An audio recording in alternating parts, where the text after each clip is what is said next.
साथियों नमस्कार। मैं संजय दास। आज बात करेंगे कि क्या हम पंचायत चुनाव से लेकर के विधानसभा और लोकसभा तक आखिर रिजर्व सीट पर ही चुनाव क्यों लड़ते हैं। अधिकांशतः क्या जनरल में हम चुनाव लड़ नहीं सकते? जीतना बात की बात है। पहला स्टेप ये है, क्या हम चुनाव नहीं लड़ सकते? और लड़ सकते हैं तो फिर क्यों नहीं लड़ते? अगर आप सामान्य सीट से चुनाव नहीं लड़ते हैं तो मानिए संवैधानिक अधिकारों का आप सही से प्रयोग नहीं कर रहे। जो हमें अधिकार मिले हुए हैं उन सभी का सही तरीके से प्रयोग नहीं कर रहे हैं। क्योंकि जनरल में जब हर व्यक्ति चुनाव लड़ सकता है तो आखिर हम क्यों सीट छोड़ देते हैं, क्यों चुनाव नहीं लड़ते?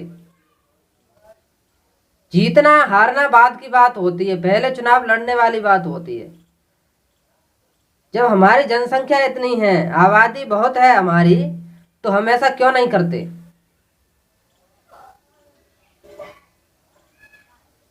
क्या आपके पास हौसले की कमी है या ज्ञान की कमी है या आप मानसिक गुलाम हैं?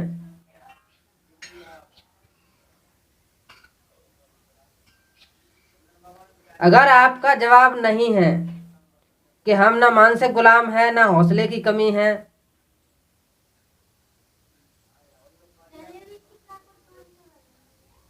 तो आपको चुनाव लड़ना चाहिए। अन्यथा आपके पास ना तो हौसला है और ना ही आप एक मुक्त मानव हो, मानसिक गुलाम हो आप। कम से कम समाज में क्या हो रहा है क्या नहीं हो रहा है उसको तो देख के चलें। अब तो ट्रांसजेंडर भी अपने हक अधिकार समझने लगे हैं। और देखिए, इनके हौसले को सुनिए। अगर आप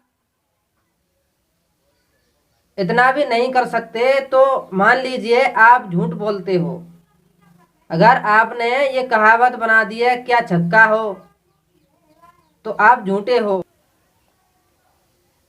क्योंकि आपके पास उन छक्कों की बराबर हिम्मत ही नहीं है, हौसला ही नहीं है। सुनिए। उसे हिंदुओं ने ही मारा है, और जब हम हिंदू हैं तो हिंदू हिंदू को क्यों मार रहा है? यानी कि हम हिंदू है ही नहीं, हम दलित हैं। और इस दलितता को समझो, और इस दलितता की एक ताकत को समझो। ये तो मैं कहती हूँ कि 70 सीट दिल्ली में है, मैं अकेले भवानी नाथ वाल्मीकि इलाहाबाद से चुनाव लड़ी जनरल सीट पे। जब मैं जनरल सीट से लड़ सकती हूँ, आप तो मेरे भाई हो, आप 70 पे क्यों नहीं लड़ते? वो 4 सीट के पीछे सतत 66 सीट क्यों छोड़ते हो आप लोग? उन्हों के मौज मनाने के लिए, उन्हों के पीछे दरी बिछाने के लिए? तुम नेता नहीं हो। सिर्फ तुम दरी बिछा सकते, अपने बच्चों को मरवा सकते हो। आंदोलन करना मैं तुम्हारे साथ हूं, कहां खड़ा होना मैं चलूंगी तुम्हारे साथ, क्योंकि तुम तो डरते, तुम्हारे बच्चे रोने वाले। भवानी माँ के तुम बच्चे हो, मैं मरूंगी आप रहोगे। उन बच्चों को इंसाफ चाहिए, उन बच्चों को इंसाफ चाहिए, समाज को इंसाफ चाहिए, वाल्मीकि समाज को इंसाफ चाहिए। और इन इंसाफ की लड़ाई हमें एक होके लड़नी है।